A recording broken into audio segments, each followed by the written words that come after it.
Hello there. So in my last video, I talked about building an AI harness. So the flow was quite obvious, but I'll just show you how I did it. So here we are talking about the backend. So we have an LLM over here.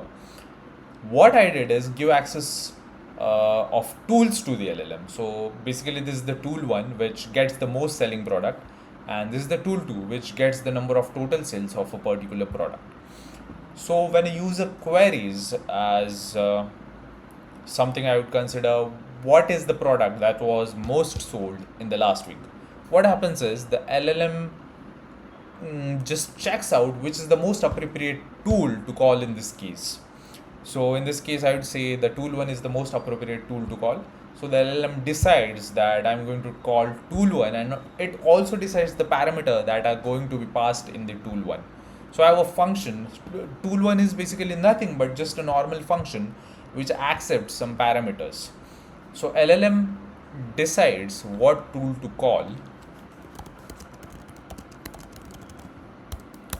and what parameters to pass.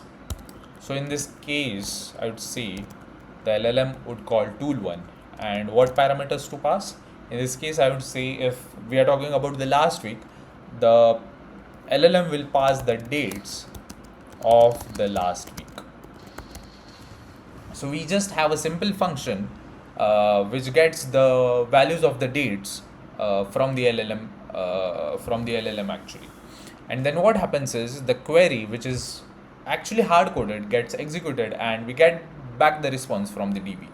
So I would say that the tool one will get called, and suppose the response that we get back is Trimax pen. So the most selling product that was there in the last week is Trimax pen, which we have gotten from the database itself. Then what happens is this all the queries, the user query, the response that we have got from the database, the system prompt again gets passed back to the LLM, and finally what we receive is the answer in the natural language. So this is how it works. I'll also show you the code. I'll not go through each and every line of the code, but yeah, this is how it works. It's just, I guess, let me check, yeah, around 550 lines of code actually. But you get the logic, right? We are using Access to make the call, we are using DeepSeek as the LLM model. So these are the tools which I have written over here. Actually, not me, AI has written it, but I know how it works actually. But yeah, these are the tools, and these are the hard-coded SQL queries wherein the dynamic values are passed only as the dates. So from date and to date are passed dynamically from the result which I have gotten from the LLM. So similarly for get top products, get orders by status. So a hard-coded SQL query with some dynamic parameters in here which are received by the response of the LLM. That's it. Some credit logic in here, just ignore that.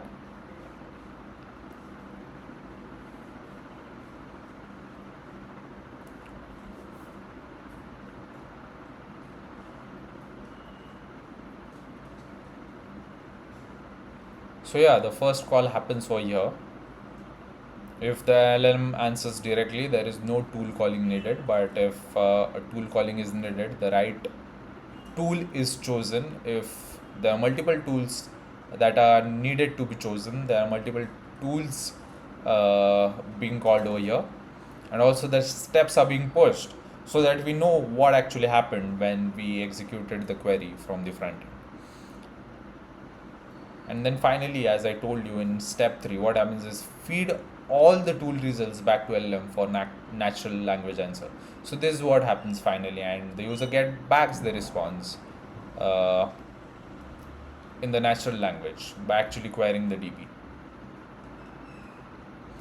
So this is how it was built. Let me show you how it works as well. I don't know why it crashed. Something got wrong here. But yeah, now our server is on. I'll execute the query in here. Please don't check the auth token. So the result is based on the data, there were no sales last week. So the question that I asked was, how much did I sell last week? December 1 to 7, 2025. I think I passed the wrong date, but yeah, I'll have to check on that. But yeah, you got the gist of it, right? And then finally, what we can also see the steps over here. So the tool call checking your sales data. So basically, the sales data tool call just happened, and then finally the answer was prepared. You can also see the data, which is the database data that we got by executing the SQL query. So order count is 0, total revenue is 0, average order value is 0. So yeah, this is it. The dates are wrong. Please ignore that for now. I'm going to fix it. But yeah, this is how it works, and this is how the most basic AI harness I created in the last video looks like. So yeah, that was it for this video. Keep watching Saxzone. Have a great day. Keep building cool stuff. Bye.